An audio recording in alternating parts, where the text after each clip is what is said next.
Hello friends, നമസ്കാരം. നമ്മുടെ എല്ലാ ടി വി സീരിയലിലേക്ക് എല്ലാവർക്കും സ്വാഗതം. അങ്ങനെ നമ്മുടെ രേവതിയും സച്ചിയും കൂടെ അവിടെ നിന്ന് സംസാരിക്കുവാണ്. സച്ചിക്കെതിരെ കേസുമായിട്ട് ശരത്ത് പോലീസ് സ്റ്റേഷൻ ചെന്നതിനെ പറ്റി. അപ്പോൾ അവനെ സ്വയം മനസ്സാലെ വന്നതൊന്നുമല്ല, അവനെ തള്ളി വിട്ടതാ. അതിൻ്റെ പിന്നിൽ ആരാണെന്നൊക്കെ എനിക്ക് നന്നായിട്ട് അറിയാം. അപ്പോൾ എനിക്ക് അവനിട്ടൊന്നും പൊട്ടിക്കാനാണ് തോന്നിയത്.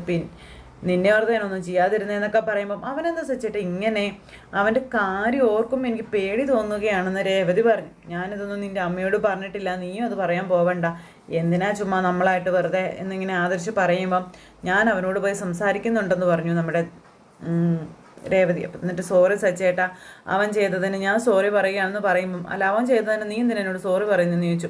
ഇങ്ങനെ സോറി പറയാൻ നിന്നാലേ പിന്നെ നിനക്ക് അതിനേ നേരം കാണത്തുള്ളൂ എന്ന് പറഞ്ഞു. പറഞ്ഞ് ഇങ്ങനെ ഇരിക്കുക കേട്ടോ നമ്മുടെ രേവതി.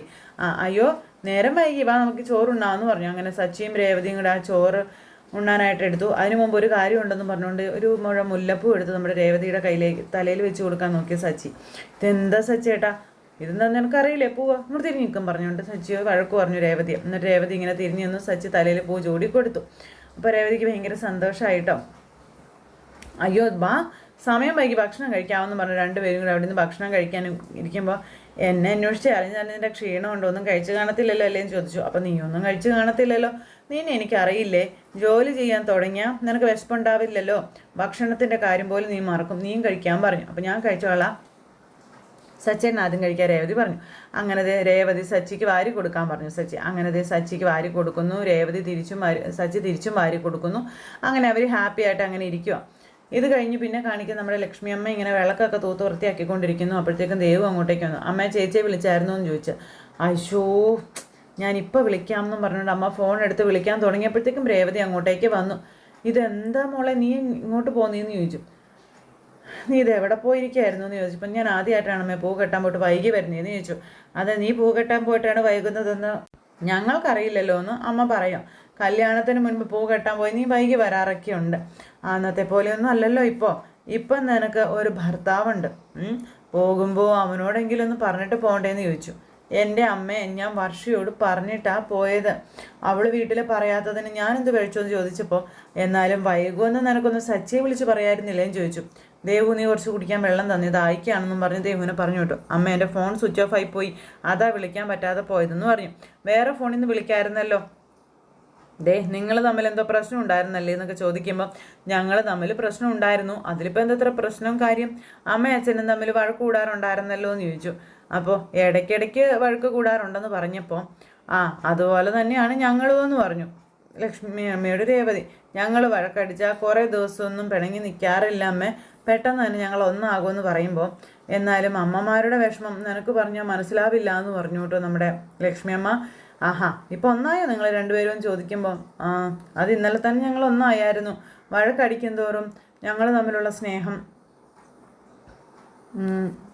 നിനക്ക് പറഞ്ഞാൽ മനസ്സിലാവില്ല, നീയും കല്യാണം കഴിക്കുക, അപ്പോൾ നീയും പിണക്കോ പരിഭവമൊക്കെ ആയിട്ട് ഇവിടെ വന്ന് നിൽക്കുമെന്ന് പറഞ്ഞു രേവതി. അമ്മേ അപ്പോഴെങ്കിലും അമ്മയുടെ ഈ പരിഭവം ഒന്ന് മാറ്റണേ എന്ന് നമ്മുടെ രേവതി പറഞ്ഞപ്പോൾ ഒന്ന് പോടിയെന്നും പറഞ്ഞ് അമ്മ ഇങ്ങനെ രേവതിയോട് പറയുക. അല്ല ഇന്നലെ വഴക്കടിക്കാൻ എന്തായിരുന്നു കാരണം എന്നമ്മ ചോദിക്കുമ്പം അതൊക്കെ എന്തിനാ അമ്മ അറിയുന്നതെന്ന് ചോദിച്ചു.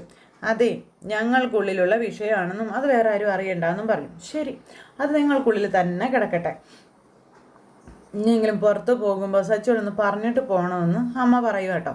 പാവം ഇന്നലെ രാത്രി നിന്നെ അന്വേഷിച്ച് എവിടേക്ക് അലഞ്ഞെന്നറിയാവോ? അതറിഞ്ഞപ്പോൾ എനിക്ക് വിഷമം തോന്നി അമ്മേ. അങ്ങനെ ഒരാളെ കുറിച്ച് ശരത്ത് പോലീസ് സ്റ്റേഷനിൽ പോയി പരാതി കൊടുത്തതെന്ന് രേവതി പറയുമ്പോൾ പരാതി കൊടുത്തെന്നോ? അതെന്നെ, അവനെ കാണാനും കൂടിയാണ് ഞാൻ ഇങ്ങോട്ട് വന്നതെന്ന് രേവതി പറയും. എവിടെ പോയവൻ? ശരത്തേ എന്ന് പറഞ്ഞ് രേവതി വിളിച്ചു. അന്നേരം ശരത്ത് ഇറങ്ങി വരുന്നു. എന്താ ചേച്ചി എന്നും ചോദിച്ചു. നീ ആരോട് ചോദിച്ചിട്ടാ പോലീസ് സ്റ്റേഷനിൽ പോയി സച്ചേട്ടനെതിരെ കംപ്ലൈൻറ്റ് കൊടുത്തതെന്ന് രേവതി ചോദിച്ചു. നീ പരാതി കൊടുക്കാനും മാത്രം അവൻ എന്താടാ ചെയ്തതെന്ന് ചോദിച്ചപ്പം ചേച്ചിയെ കാണാതായതുകൊണ്ടാണ് ഞാൻ പരാതി കൊടുത്തതെന്ന് ശരത്ത് പറയുക കേട്ടോ. അതിന് സച്ചേട്ടൻ എന്ത് പഴിച്ചടാ, നീ എന്തിനാ അദ്ദേഹത്തിനെതിരെ പരാതി കൊടുത്തതെന്ന് ദേവ് ചോദിച്ചു. അദ്ദേഹം മദ്യപിച്ച് ഇടയ്ക്കിടയ്ക്ക് പ്രശ്നം ഉണ്ടാക്കാറില്ലേ, ചേച്ചി എന്തെങ്കിലും ചെയ്ത് കാണുമെന്ന് കരുതിയാണ് പരാതി കൊടുത്തതെന്ന് പറയുമ്പം അവൻ എന്ത് ചെയ്യാനാടാ ഇവളെ എന്നും ചോദിച്ചുകൊണ്ട് ദേഷ്യപ്പെടുവാണ് നമ്മുടെ അമ്മ. എൻ്റെ സച്ചേട്ടൻ എന്നെ ഒന്നും ചെയ്യില്ല, എന്നോടുള്ള സ്നേഹം കൊണ്ടൊന്നുമല്ല, എൻ്റെ സച്ചേട്ടനോടുള്ള ദേഷ്യം കൊണ്ടാണ് നീ പരാതി കൊടുത്തതെന്ന് എനിക്കറിയാവുന്ന രേവതി അന്നേരം ഇവനോട് പറഞ്ഞു.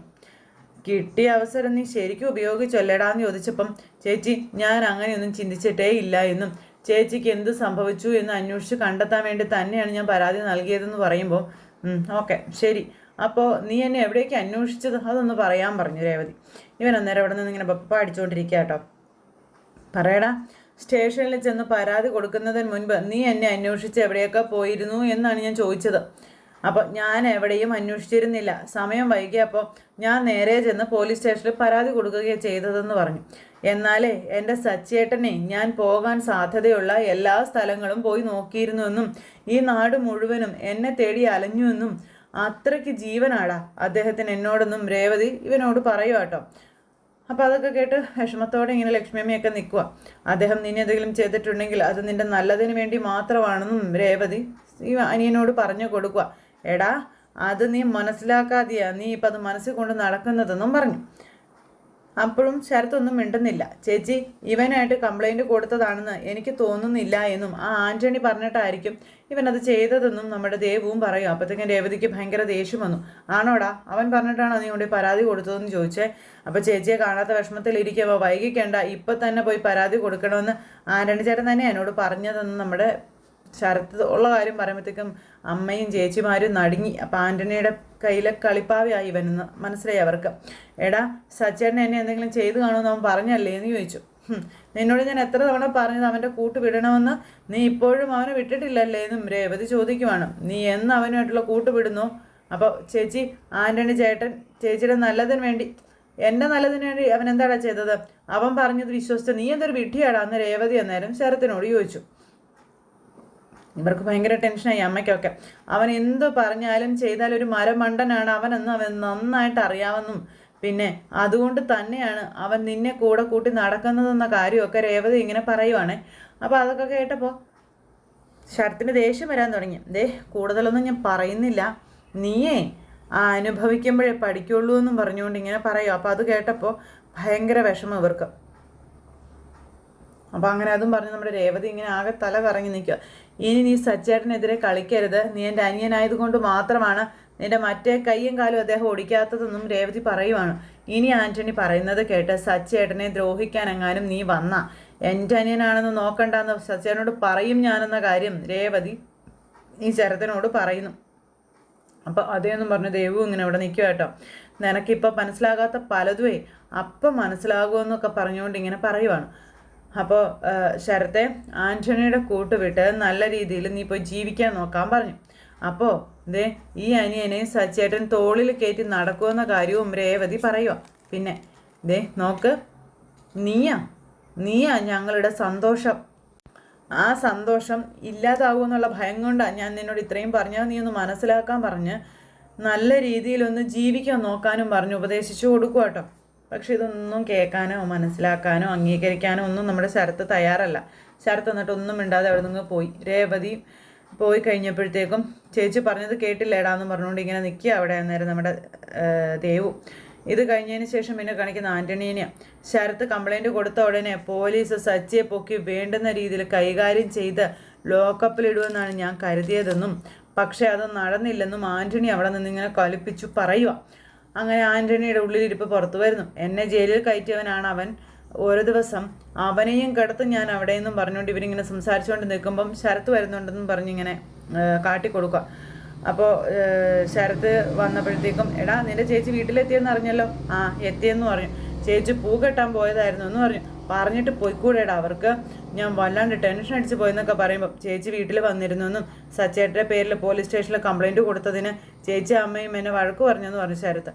വിശ്വസിക്കാൻ കൊള്ളാത്തവനാണ് സച്ചി എന്നും എടാ ചേച്ചി അവൻ എന്തെങ്കിലും ചെയ്തു എന്ന് സംശയം തോന്നിയത് കൊണ്ടല്ലേ കംപ്ലൈൻറ്റ് കൊടുത്തതെന്ന് ആൻ്റണി പറയുമ്പോൾ കംപ്ലൈൻറ്റ് കൊടുത്ത് തെറ്റായിപ്പോയി, എടുത്തു ചാടി അങ്ങനെ ചെയ്യരുതായിരുന്നു എന്ന് ശരത്ത് പറയുമോ. അന്നേരത്തേക്ക് ആൻ്റണിക്ക് മനസ്സിലായി ഇവൻ എന്തോ മറുകണ്ഠം ചാടുവാണെന്ന്.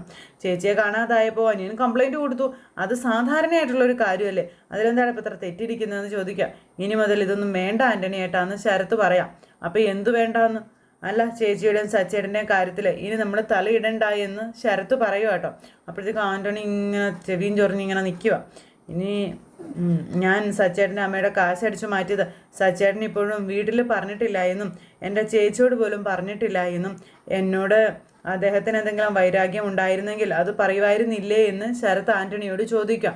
ഞാൻ എന്തിനാ അദ്ദേഹത്തിനോട് ശത്രുത കാണിക്കുന്നത്? അതിന് മാത്രം സച്ചേട്ടൻ എന്നെ ഒന്നും ചെയ്തിട്ടില്ല എന്നും ഈ ശരത്ത് പറയുക. ഞാനാണ് അങ്ങോട്ട് ചെയ്തതെന്നും. അപ്പോഴത്തേക്ക് ആൻ്റണിയുടെ ടൂൺ അങ്ങ് മാറി. നിന്റെ ഈ കൈ ഓടിച്ചത് അവനല്ലേ എന്ന് ചോദിച്ചു.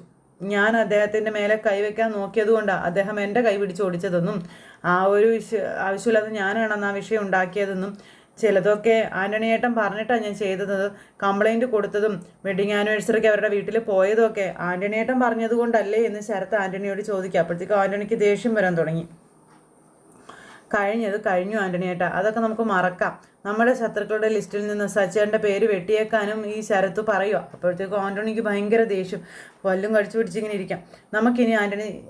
നമുക്കിനി അവരുടെ കാര്യത്തിൽ തലയിടേണ്ട. ഞാൻ എന്തായാലും സച്ചേട്ടനെ രേവതി ചേച്ചിയുടെയും കാര്യത്തിൽ തലയിടില്ല എന്നും ഈ ശരത്ത് പറയാം. അപ്പോൾ ഇവന് ഇനി ശരത്തിനെ കൊണ്ട് പ്രത്യേകിച്ച് ഗുണമൊന്നുമില്ലല്ലോ. പെട്ടെന്ന് ഇവൻ തിരിഞ്ഞു നിന്നിട്ട് നിനക്ക് വേണ്ടിയാണ് ഞാൻ സച്ചോട് ഏറ്റുമുട്ടിയതെന്നും നിനക്ക് അവനെന്ന് ശത്രു അല്ലെങ്കിൽ എനിക്കും അവൻ ശത്രുവല്ല, വിട്ടേക്കാവെന്നും പറഞ്ഞുകൊണ്ട് ആൻ്റണി പറഞ്ഞു. ഇനി അവരുടെ കാര്യത്തിൽ ഞാൻ ഇടപെടുന്നതേ ഇല്ല, എന്താ പോരെന്ന് ചോദിച്ചു. അപ്പോൾ ശരിയെന്ന് ഞാൻ പോയിട്ട് വരാമെന്ന് പറഞ്ഞ് ശരത്ത് അവിടെ നിന്ന് അങ്ങ് പോയി.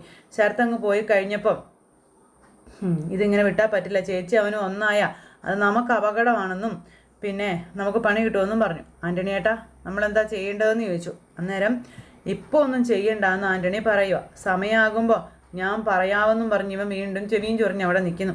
ഇത് കഴിഞ്ഞതിന് ശേഷം പിന്നെ കാണിക്കുന്നത് ശ്രുതിയും കൂടെ അവിടെ അവരുടെ ഷോറൂമിൽ നിൽക്കുക. അപ്പോൾ ആരോ ഒരു ക്ലയൻറ്റിനെ കാണാൻ പോകാനുണ്ട്, ഇന്ന് തന്നെ കാണാമെന്ന് ഞാൻ പറഞ്ഞു പോയി എന്നൊക്കെ പറഞ്ഞുകൊണ്ട് ശ്രുതി വന്ന് ശ്രുതിയോട് പറയാം. ശരി പോയിട്ട് വേഗം വരണം, എനിക്ക് പാർലറിൽ പോകാനുള്ളതാണെന്ന് പറയും. ഞാൻ പോയിട്ട് പെട്ടെന്ന് വരാമെന്നും പറഞ്ഞു ഇങ്ങനെ ശ്രുതി അങ്ങ് പോയി. അപ്പോഴത്തേക്ക് അവിടുത്തെ സ്റ്റാഫ് വന്നിട്ട് മേഡത്തിന് ഒരാൾ വെയിറ്റ് ചെയ്യുന്നുണ്ടെന്ന് പറഞ്ഞു. ആരാ എന്ന് ചോദിച്ചു. അങ്ങനെ വെയിറ്റ് ചെയ്യുന്നുണ്ടെന്ന് പറഞ്ഞപ്പോഴത്തേക്കും ശ്രുതി ഓടി ചെന്നിട്ട് വലിയൊരു ക്ലയൻ്റ് ആണെന്ന് തോന്നുന്നതെന്നൊക്കെ ഇങ്ങനെ പറഞ്ഞു. ആണോ, എവിടെ അദ്ദേഹം എന്ന് ചോദിച്ചുകൊണ്ട് ശ്രുതി ഓടിച്ചെന്ന് എക്സ്ക്യൂസ് മീ സാർ എന്ന് പറഞ്ഞ് വിളിക്കുമ്പോഴത്തേക്കും ദേ വന്ന് നിൽക്കുന്നു നമ്മുടെ കൂട്ടുകാരൻ. അദ്ദേഹത്തിനെ കണ്ടപ്പോഴത്തേക്കും നമ്മുടെ ശ്രുതി ഒന്ന് ഞെട്ടി നടുങ്ങി വിറച്ചിങ്ങനെ നിൽക്കുക. ഇനിയിപ്പോൾ കടയിലുള്ള മുക്കാൽ സാധനങ്ങൾ ഇവൻ കൊണ്ടുള്ള എല്ലാ വഴികളും ഉണ്ട്. കടയിൽ കയറി വന്നിട്ട് വലിയ ഷോപ്പാണല്ലോ ഓപ്പൺ ചെയ്തത്, നിൻ്റെ വളർച്ചയിൽ എനിക്ക് സന്തോഷമുണ്ട് കല്യാണി. അയ്യോ സോറി ശ്രുതി എന്നും പറഞ്ഞ് ഇവനിങ്ങനെ പറയുമ്പോൾ നീ എന്തിനാ ഇപ്പം ഇങ്ങോട്ട് വന്നത്? നിന്നെ ഒന്ന് വിഷ് ചെയ്യാൻ വേണ്ടി വന്നതാണെന്ന് ദാസ് പറഞ്ഞു. ബെസ്റ്റ് വിഷ് ശ്രുതി എന്നും പറഞ്ഞ് കൈ കൊടുക്കണം. അപ്പോൾ ശ്രുതി വരുന്നതിന് മുൻപ് നീ ഇവിടെ നിന്ന് പോകാൻ നോക്കാൻ പറഞ്ഞു. അവൻ വന്നോട്ടേന്നേ, അതിനിപ്പോൾ എന്താ, ഞാൻ അവനൊന്ന് കണ്ടിട്ട് പോകാമെന്ന് ഇവൻ പറയുമ്പം നീ എന്തിനാണ് എന്നെ ഇങ്ങനെ ടോർച്ചർ ചെയ്യുന്നതെന്ന് ശ്രുതി ചോദിക്കാം. എനിക്ക് കുറച്ച് കാശിൻ്റെ ആവശ്യമുണ്ട് ശ്രുതി, അതാ ഞാൻ വന്നതെന്നൊക്കെ പറയുമ്പം നിനക്ക് കാശിൻ്റെ ആവശ്യമുണ്ടെങ്കിൽ നീ ഇപ്പോൾ തെണ്ടടാന്ന് ശ്രുതി പറഞ്ഞപ്പം എന്തിനു വേണ്ടിയിട്ട് ഞാനത് ചെയ്യുന്നത്? അല്ല ഈ അടുത്തല്ലേ ഞാൻ നിനക്ക് 1,00,000 രൂപ തന്നത്, അതിന് ഞാൻ തന്നില്ലെന്ന് പറഞ്ഞില്ലല്ലോ ശ്രുതി. എനിക്ക് വീണ്ടും കാശിൻ്റെ ആവശ്യം വന്നു, ഞാൻ എന്ത് ചെയ്യാനാണെന്ന് ചോദിച്ചു. നീ എനിക്ക് ഇപ്പോൾ കുറച്ച് കാശ് തരാൻ പറഞ്ഞു. അപ്പോൾ സാർ കുടിക്കാൻ എന്തെങ്കിലും വേണമെന്ന് ചോദിച്ചു. അടുത്ത സ്റ്റാഫ് വന്നപ്പം ഒന്നും വേണ്ട പൊക്കോളാൻ പറഞ്ഞു ശ്രുതി അവരോട്. അപ്പോഴത്തേക്കും തലയാട്ടോ ദാസേ എൻ്റെ കയ്യിൽ ഇപ്പോൾ കാശില്ല, നീ പോകാൻ നോക്കാൻ പറഞ്ഞു ശ്രുതി അവനെ ഓടിച്ചു വിടാൻ നോക്കുമ്പോൾ എന്തായാലും നിനക്ക് കാശ് തരാനില്ലെങ്കിൽ ഇവിടെ വലിയ സൈസിലുള്ള TV, ഫ്രിഡ്ജ്, AC ഒക്കെ ഇല്ലേ, അത് തന്നാലും മതി, നീ എനിക്കൊരു ഗിഫ്റ്റ് തരുന്നതായിട്ട് കരുതിയാൽ മതി എന്ന് പറഞ്ഞപ്പം നീ പറയുന്ന സാധനങ്ങൾക്കൊക്കെ ഏകദേശം 2 ലക്ഷത്തോളം വില വരുമെന്നും ഞാനതൊക്കെ നിനക്ക് വെറുതെ തരണമല്ലേ എന്ന് ചോദിച്ചു ശ്രുതിയെ. ഒരു 100 രൂപയുടെ സാധനം പോലും നിനക്ക് ഞാൻ വെറുതെ തരില്ല എന്ന് ശ്രുതി പറഞ്ഞിട്ട് ഇറങ്ങി പോകാൻ പറഞ്ഞു. അന്നേരം ദാസ് നിന്നിങ്ങനെ ചിരിക്കുക. അപ്പോൾ നിൻ്റെ ജീവിതത്തിന് ഇതിനേക്കാളും വില ഇല്ലേ ശ്രുതി എന്നിവനൊരു ചോദ്യം. പിന്നെ നമ്മുടെ ശ്രുതിയിട്ടം വട്ടം കറക്കിക്കൊണ്ടിരിക്കാം. ഞാൻ ഈ പറഞ്ഞ സാധനങ്ങളൊന്നും തന്നിട്ടില്ല എന്നുണ്ടെങ്കിൽ നിന്നെക്കുറിച്ചുള്ള എല്ലാ സത്യങ്ങളും ഞാൻ നിൻ്റെ ഹസ്ബൻഡിനോട് പറയുമെന്നും പറഞ്ഞപ്പോൾ വീണ്ടും ശ്രുതിയെ ഭീഷണിപ്പെടുത്തി ഇങ്ങനെ നിൽക്കുന്നിടത്ത് ഇന്നത്തെ കഥ അവസാനിച്ചു. അപ്പോൾ എല്ലാവരും കാത്തിരുന്ന് കാണണേ. എല്ലാവർക്കും നല്ലൊരു ദിവസം ആശംസിക്കാട്ടോ. നന്ദി.